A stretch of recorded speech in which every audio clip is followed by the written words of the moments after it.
Hello my dear friends, मेरा नाम आशुतोष सिंह है। एक बार फिर आप लोगों का स्वागत केमिस्ट्री इम्प्रूवर चैनल में करता हूं। आज मैं एक छोटा सा टॉपिक लेकर आया हूं जिसका नाम है hardness of substance. Hardness of substance, पदार्थ की कठोरता। पदार्थ हम लोगों को मालूम है कि हीरा प्राकृतिक रूप से कठोर पदार्थ माना जाता है। हीरा जो है सबसे अधिक कठोर होता है प्राकृतिक रूप से, जिसका काम है ग्लास की कटिंग में, ग्लास काटने के काम में आता है, चट्टानों में छेद करने के काम में आता है और एब्रेसिव नेचर का होता है। एब्रेसिव मीन्स किसी रगड़ने या घिसने की वस्तु की तरह इसका काम किया जाता है। तो जो हार्डनेस है सब्सटेंस की वो नंबर 1 पे आता है हीरा। उसके बाद आर्टिफिशियल सब्सटेंस होते हैं जो हीरा की तरह ही कठोर होते हैं, जिसमें कार्बाइड का नाम आता है। कार्बाइड जो है 2 प्रकार के होते हैं, एक आयनिक कार्बाइड और एक कोवैलेंट कार्बाइड।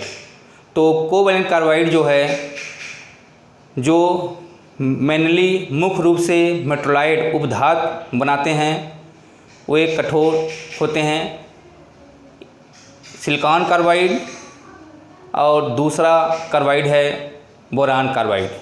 सिलिकॉन कार्बाइड हीरा की तरह ही संरचना रखता है, डायमंड की तरह इसकी संरचना होती है, इसलिए सिलिकॉन कार्बाइड को आर्टिफिशियल डायमंड, कृत्रिम हीरा के रूप में जाना जाता है।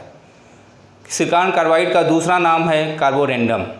इसका भी उपयोग एब्रेसिव वस्तु रगड़ने और घिसने की ही तरह इसका काम होता है और ये कटिंग टूल्स, उपकरण को काटने में काम इसका किया जाता है।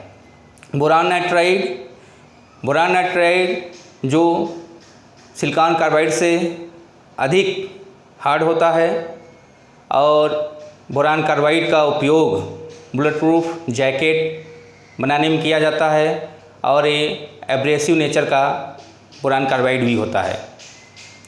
चौथे नंबर पे आता है बोरान नाइट्राइड। बोरान नाइट्राइड जिसे हम लोग इनऑर्गेनिक बेंजीन के नाम से जानते हैं, इसका जो क्रिस्टलाइन फॉर्म होता है बोराजोन कहते हैं, जो डायमंड से भी अधिक हार्ड होता है। आइए हम लोग एक बार देख लेते हैं। प्राकृतिक रूप से हीरा को सबसे कठोर पदार्थ माना जाता है, जिसका अपवर्तनांक रिफ्रैक्टिव इंडेक्स 2.42 होता है। डायमंड जिसे हीरा बोलते हैं, diamond is used as cutting of glass काटने के काम में आता है। एंड एब्रेसिव नेचर का होता है, पीसने या रगड़ने की वस्तु की तरह। फर्स्ट हीरा हार्डनेस होता है। सेकेंड नंबर पे कोवैलेंट कार्बाइड आता है, जिसमें सिलिकॉन कार्बाइड होता है और boron carbide. Silicon carbide, boron carbide, these carbide extremely hard होते हैं एंड केमिकली इनर्ट होते हैं, रासायनिक रूप से अक्रिय होते हैं। Silicon carbide has diamond like structure, hence also called, चूँकि डायमंड की संरचना की तरह होता है इसलिए इसका नाम आर्टिफिशियल डायमंड होता है। आर्टिफिशियल डायमंड होता है जिसे कृत्रिम हीरा कहते हैं। अनदर नेम, दूसरा नाम जो है कार्बोरेंडम होता है। दूसरा नाम इसका है कार्बोरेंडम। इसका उपयोग कटिंग और टूल्स, उपकरण को काटने के काम में आता है और एब्रेसिव नेचर का होता है। तो फर्स्ट हीरा डायमंड हार्डनेस होती है, सिलिकॉन कार्बाइड की होती है। थर्ड पे आते हैं boron carbide. Boron carbide is harder than silicon carbide, यानी बोरान कार्बाइड जो है सिलिकॉन कार्बाइड से ज़्यादा हार्डर होता है।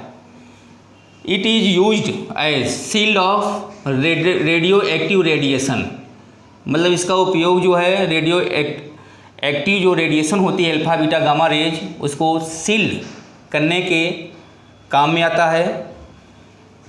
एब्रेसिव नेचर का होता है और for making bullet proof jacket बनाने के काम में आता है।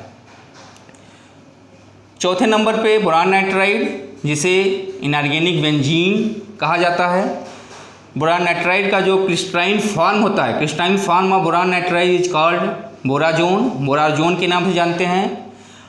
व्हिच हार्डर दैन, जो अधिक कठोर होता है डायमंड से। एंड यूज्ड एज एब्रेसिव होता है, बस किसी वस्तु पर रगड़ने और घिसने के काम में आता है। इस प्रकार 4 प्रकार के ठोस हैं जो हार्ड होते हैं: diamond, silicon carbide, boron carbide, boron nitride. Hardness की आर्डर देखते हैं, कठोरता का बढ़ता हुआ क्रम देखते हैं तो सबसे पहले बोरान नाइट्राइड आता है, सेकेंड नंबर पे आता है डायमंड, थर्ड नंबर पे बोरान कार्बाइड और फोर्थ नंबर पे सिलिकॉन कार्बाइड आता है। यानी सबसे अधिक हार्डनेस जो होती है बोरान नाइट्राइड की होती है, उससे कम जो होती है डायमंड की होती है और डायमंड से कम होता है बोरान कार्बाइड का और सबसे कम जो होता है सिलिकॉन कार्बाइड का। ये 4 पदार्थ जो हैं सबसे अधिक कठोर माने जाते हैं। जो हम लोगों ने इसको पढ़ा, इस पर आधारित कॉम्पिटिटिव एग्जाम में जो क्वेश्चंस आए हैं उसको हम लोग देखते हैं। इसका स्क्रीनशॉट ले लीजिए।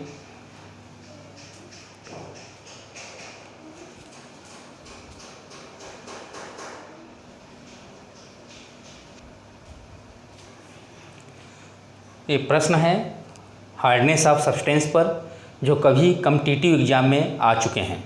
आइए इनको हम सॉल्व करते हैं। इन विच, पहला क्वेश्चन जो है, in which following most hardening, in which following most hardening substance is, निम्नलिखित में सबसे कठोर पदार्थ कौन सा है? पहला ऑप्शन है डायमंड, सेकेंड ऑप्शन है सिलिकॉन कार्बाइड, थर्ड ऑप्शन है बोरान नाइट्राइड और फोर्थ ऑप्शन है बोरान कार्बाइड। तो हम लोग हार्डनेस का जो आर्डर पढ़ा है, हार्डनेस का आर्डर जो होता है सबसे अधिक जो कठोर होता है वो बोरान नाइट्राइड होता है, सबसे अधिक कठोर होता है बोरान नाइट्राइड। उसके बाद जो होता है डायमंड होता है, उसके बाद जो होता है बोरान कार्बाइड आता है और उससे जो कम होता है, सबसे कम जिसको बोलते हैं सिलिकॉन कार्बाइड। यानी सबसे अधिक जो कठोर पदार्थ होते हैं, हार्ड सब्सटेंस होते हैं, वो 4 होते हैं: boron nitride, diamond, silicon carbide और बोरान कार्बाइड। उसमें सबसे अधिक जो कठोर होता है बोरान नाइट्राइड होता है। बोरान नाइट्राइड से कम जो होता है डायमंड होता है और डायमंड से कम कठोर जो होता है बोरान कार्बाइड होता है और सबसे कम जो कठोर होता है वो सिलिकॉन कार्बाइड होता है। तो इसमें सबसे अधिक, प्रश्न में जो है सबसे अधिक कठोर पदार्थ कौन सा होता है वो पूछा है। तो इसका जो ऑप्शन होगा थर्ड ऑप्शन करेक्ट है, boron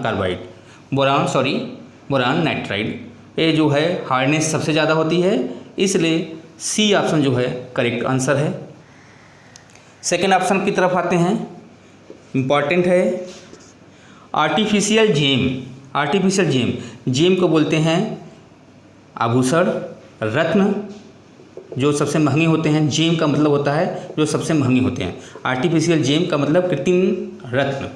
used for cutting of glass is, माने जिसका उपयोग ग्लास को काटने में किया जाता है। आर्टिफिशियल जेम इसमें से कौन सा है निम्नलिखित में जिसका काम है ग्लास को काटने में? Artificial gem used for cutting of glass is graphite दिया हुआ है पहला ऑप्शन में, दूसरा ऑप्शन जो है डायमंड, तीसरा ऑप्शन सिलिकॉन कार्बाइड, चौथा ऑप्शन जो है कैल्शियम साइनेमाइड। CaCN2 को बोलते हैं कैल्शियम साइनेमाइड। तो इसमें से कौन सा ऑप्शन सही है? तो प्राकृतिक रूप से डायमंड जो है ग्लास के काटने में काम में आता है, ग्लास शीशे को काटने के काम में डायमंड का काम किया जाता है, लेकिन ये प्राकृतिक रूप से है। यहाँ पे पूछा आर्टिफिशियल जेम, जो कृत्रिम हीरा, आर्टिफिशियल जेम को बोलते हैं कृत्रिम रत्न या कृत्रिम हीरा। तो सिलिकॉन कार्बाइड जिसकी संरचना जो होती है डायमंड की ही तरह होती है, इसलिए सिलिकॉन कार्बाइड को कृत्रिम हीरा बोलते हैं।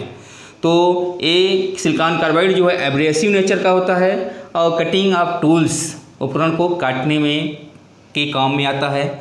इसलिए आर्टिफिशियल जेम जो है, जो कटिंग ऑफ ग्लास के काटने के काम में आता है, वो है सिलिकॉन कार्बाइड। यानी करेक्ट ऑप्शन जो है सी है। थर्ड क्वेश्चन की तरफ आते हैं। थर्ड क्वेश्चन कह रहा है covalently bonded molecules with hardest nature.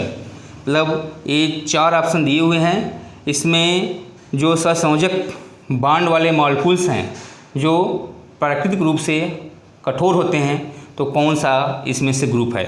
तो पहला ऑप्शन में लिखा है diamond, boron carbide, silicon carbide. Second option में लिखा हुआ है calcium carbide, silicon carbide, boron carbide. Third option में लिखा हुआ है boron carbide, magnesium nitride, lithium nitride. Fourth option में लिखा है boron nitride, diamond, magnesium nitride. तो कोवैलेंटली इस शब्द दिया हुआ है। तो आते हैं कैल्शियम कार्बाइड की तरफ। कैल्शियम कार्बाइड जो है एक कोवैलेंट कंपाउंड नहीं होता, ये आयनिक कंपाउंड फॉर्म करता है।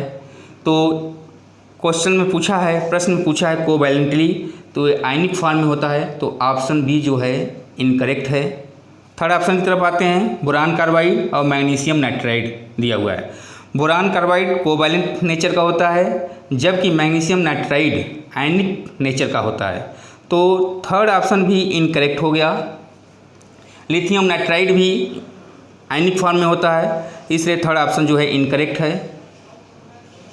डी ऑप्शन देखते हैं, बोरान नाइट्राइड काफ़ी हार्ड होता है, डायमंड भी हार्ड होता है, लेकिन यहाँ मैग्नीशियम नाइट्राइड दिया हुआ है जो कोवैलेंट नेचर का नहीं होता, आयनिक नेचर का होता है, इसलिए ऑप्शन डी भी क्या है इनकरेक्ट। फर्स्ट ऑप्शन देख लेते हैं डायमंड। डायमंड जो है कोवैलेंट नेचर का होता है।